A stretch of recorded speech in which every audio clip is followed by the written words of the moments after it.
Les Actes des Apôtres, chapitre 13.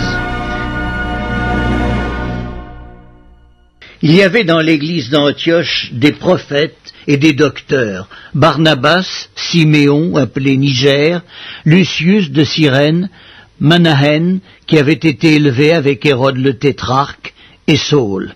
Pendant qu'ils servaient le Seigneur dans leur ministère et qu'ils jeûnaient, le Saint-Esprit dit « Mettez-moi à part Barnabas et Saul pour l'œuvre à laquelle je les ai appelés. » Alors, après avoir jeûné et prié, ils leur imposèrent les mains et les laissèrent partir.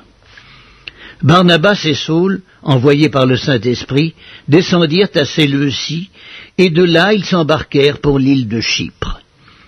Arrivés à Salamine, ils annoncèrent la parole de Dieu dans les synagogues des Juifs. Ils avaient Jean pour aide. Ayant ensuite traversé toute l'île jusqu'à Paphos, ils trouvèrent un certain magicien, faux prophète juif, nommé Bar-Jésus, qui était avec le proconsul Sergius Paulus, homme intelligent.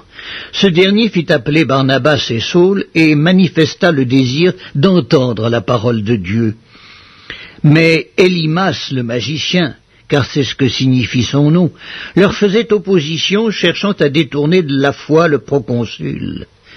Alors Saul, appelé aussi Paul, rempli du Saint-Esprit, fixa les regards sur lui et dit « Homme plein de toute espèce de ruse et de fraude, fils du diable, ennemi de toute justice, ne cesseras-tu point de pervertir les voies droites du Seigneur ? Maintenant, voici, la main du Seigneur est sur toi. Tu seras aveugle et pour un temps tu ne verras pas le soleil. » Aussitôt l'obscurité et les ténèbres tombèrent sur lui, et il cherchait, en tâtonnant, des personnes pour le guider. Alors le proconsul, voyant ce qui était arrivé, crut, étant frappé de la doctrine du Seigneur. Paul et ses compagnons, s'étant embarqués à Paphos, se rendirent à Perge en Pamphylie. Jean se sépara d'eux et retourna à Jérusalem. De Perge, ils poursuivirent leur route et arrivèrent à Antioche de Pisidie. Étant entrés dans la synagogue le jour du sabbat, ils s'assirent. Après la lecture de la loi et des prophètes, les chefs de la synagogue leur envoyèrent dire « Hommes frères, si vous avez quelque exhortation à adresser au peuple, parlez !» Paul se leva et ayant fait signe de la main, il dit « Hommes israélites, et vous qui craignez Dieu, écoutez. Le Dieu de ce peuple d'Israël a choisi nos pères. Il mit ce peuple en honneur pendant son séjour au pays d'Égypte, et il l'en fit sortir par son bras puissant. Il les nourrit près de 40 ans dans le désert, et ayant détruit 7 nations au pays de Canaan, il leur en accorda le territoire comme propriété. Après cela, durant 450 ans environ, il leur donna des juges jusqu'au prophète Samuel. Ils demandèrent alors un roi.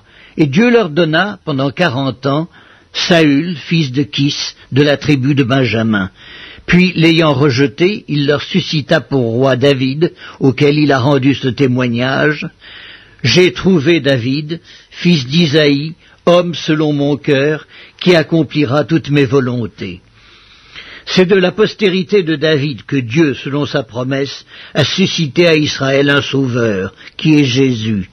Avant sa venue, Jean avait prêché le baptême de repentance à tout le peuple d'Israël, et lorsque Jean achevait sa course, il disait « Je ne suis pas celui que vous pensez, mais voici, après moi vient celui des pieds duquel je ne suis pas digne de délier les souliers. » Hommes frères, fils de la race d'Abraham, et vous qui craignez Dieu, c'est à vous que cette parole de salut a été adressée. Car les habitants de Jérusalem et leurs chefs ont méconnu Jésus, et en le condamnant, ils ont accompli les paroles des prophètes qui se lisent chaque sabbat. Quoiqu'ils ne trouvassent en lui rien qui fût digne de mort, ils ont demandé à Pilate de le faire mourir. Et après qu'ils eurent accompli tout ce qui est écrit de lui, ils le descendirent de la croix et le déposèrent dans un sépulcre. Mais Dieu l'a ressuscité des morts. Il est apparu pendant plusieurs jours à ceux qui étaient montés avec lui de la Galilée à Jérusalem et qui sont maintenant ses témoins auprès du peuple. Et nous vous annonçons cette bonne nouvelle que la promesse faite à nos pères, Dieu l'a accomplie pour nous leurs enfants, en ressuscitant Jésus, selon ce qui est écrit dans le psaume 2, « Tu es mon fils, je t'ai engendré aujourd'hui. Qu'il l'ait ressuscité des morts de telle sorte qu'il ne retournera pas à la corruption, c'est ce qu'il a déclaré en disant « Je vous donnerai les grâces saintes promises à David, ces grâces qui sont assurées. » C'est pourquoi il dit encore ailleurs « Tu ne permettras pas que ton sein voie la corruption. » Or David, après avoir en son temps servi au dessein de Dieu, est mort, a été réuni à ses pairs et a vu la corruption. Mais celui que Dieu a ressuscité n'a pas vu la corruption. Sachez donc, hommes frères, que c'est par lui que le pardon des péchés vous est annoncé, et que quiconque croit est justifié par lui de toutes les choses dont vous ne pouviez être justifiés par la loi de Moïse. Ainsi prenez garde qu'il ne vous arrive ce qui est dit dans les prophètes. Voyez, contempteurs, soyez étonnés et disparaissez, car je vais faire en vous jour une œuvre que vous ne croiriez pas si on vous la racontait. Lorsqu'ils sortirent, on les pria de parler le sabbat suivant sur les mêmes choses. Et à l'issue de l'assemblée, beaucoup de Juifs et de prosélytes pieux suivirent Paul et Barnabas, qui s'entretinrent avec eux et les exhortèrent à rester attachés à la grâce de Dieu. Le sabbat suivant, presque toute la ville se rassembla pour entendre la parole de Dieu. Les Juifs, voyant la foule, furent remplis de jalousie, et ils s'opposaient à ce que disait Paul en le contredisant et en l'injuriant. Paul et Barnabas leur dirent avec assurance « C'est à vous, premièrement, que la parole de Dieu devait être annoncée, mais puisque vous la repoussez et que vous vous jugez vous-même indigne de la vie éternelle, voici, nous nous tournons vers les païens, car ainsi nous l'a ordonné le Seigneur. Je t'ai établi pour être la lumière des nations, pour porter le salut jusqu'aux extrémités de la terre. » Les païens se réjouissaient en entendant cela, ils glorifiaient la parole du Seigneur, et tous ceux qui étaient destinés à la vie éternelle crurent. La parole du Seigneur se répandait dans tout le pays, mais les Juifs excitèrent les femmes dévotes de distinction et les principaux de la ville.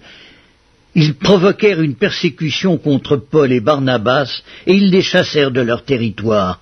Paul et Barnabas secouèrent contre eux la poussière de leurs pieds, et allèrent à Icône, tandis que les disciples étaient remplis de joie et du Saint-Esprit.